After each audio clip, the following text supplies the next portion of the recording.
నా పేరు కురగండి హనుమంతరావు, సామాజిక కార్యకర్త, కోరపల్లి డెమోక్రసీ ఫౌండర్గా ఈరోజు జగ్గేపేట సబ్ రిజిస్ట్రార్ గారి కార్యాలయం ముందు ఒక సింగవరం గ్రామ రైతైనటువంటి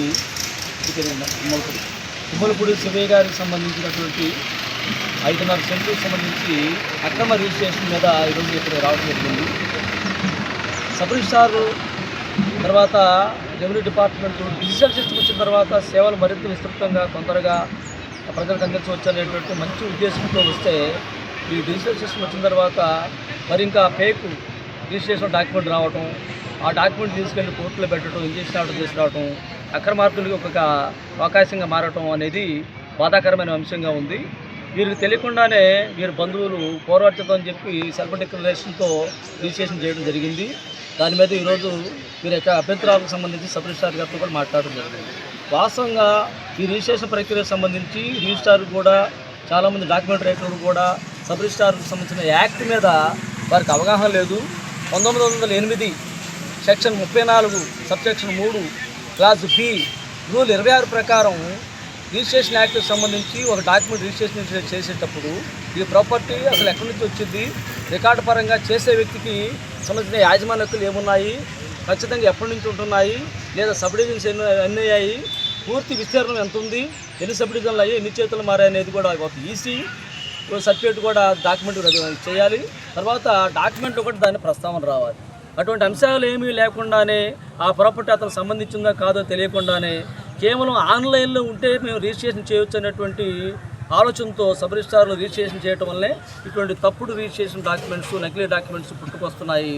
పైగా డాక్యుమెంట్ రైటర్స్కి వీటి మీద అవగాహన లేకుండా కేవలం డబ్బులే ప్రధానంగా తీసుకొని అక్రమార్కులకి అవకాశంగా వాళ్ళు కూడా డాక్యుమెంట్ తయారు చేయడం కూడా జరుగుతూ ఉంది. దీని మీద సబ్ రిజిస్ట్రార్ కానీ లేదా డాక్యుమెంట్ రైటర్ కానీ అలా డాక్యుమెంటు అక్రమంగా పుట్టించుకున్న వాళ్ళు కానీ 7 ఏళ్ళు జైలు శిక్ష పడేటువంటి అవకాశం ఉంది సెక్షన్ 87, 82, 83 ప్రకారం. కాబట్టి ఇటువంటి పనిష్మెంట్ అనేది లేకపోతే ఈ డాక్యుమెంట్ మళ్ళీ పుట్టుకొస్తాయని మేము చెప్పడం జరిగింది. రిజిస్ట్రార్ గారు ఎమ్మెల్యే స్పందించి బోత్ పార్టీస్ని పిలిచి అవసరమైతే అక్రమ రిజిస్ట్రేషన్ తేలితే నేను ఆ చేయించుకున్నటువంటి వ్యక్తుల మీద పోలీస్ స్టేషన్లో కేసు పెట్టే అధికారం నాకు ఉంది, నేను పెడతాను అన్నారు. లేదా రిజిస్ట్రేషన్ చేసుకున్న అక్రమార్కులు ఇద్దరు వచ్చి మీరు రద్దు చేసుకోవాలంటే ఈజీగా రద్దు చేసేటువంటి ప్రక్రియ ఉంది. ఖచ్చితంగా శరీర గారికి న్యాయం జరిగేదాకా మేము ఈ విషయంలో మేము ఎంకరేజ్ చేసే ప్రసక్తి లేదని మా యొక్క సింగవరం మాజీ సర్పంచ్ గారు సురేష్ గారి యొక్క ఆధ్వర్యంలో చాలామంది విలేకరుల మిత్రులు కూడా, పత్రికా మిత్రులు కూడా ఈ విషయంలో పాల్పంచుకొని ముందుకు రావడం అనేది హర్షించదగ్గ విషయంగా, అవినీతి మీద మనం ఖచ్చితంగా మనం స్పందించాలి, ప్రశ్నించాలని చెప్పి కోరుకుంటూ అవకాశం ఇచ్చినందుకు మీ అందరికీ హృదయపూర్వకమైనటువంటి అక్షరవృద్ధమైన నమస్కారాలు తెలియజేసుకుంటూ సెలవు. ఖచ్చితంగా డాక్యుమెంట్ రైటర్కితో పాటు సబ్ రిజిస్ట్రార్కి మెయిన్ బాధ్యత, ఎందుకంటే పబ్లిక్ సర్వెంట్. డాక్యుమెంట్ రైటర్కి లైసెన్స్ అంటూ లేదు కాబట్టి వాడు ఏదో వృత్తి కోసం ఏదో వృత్తి కోసం చేస్తారయ్యా.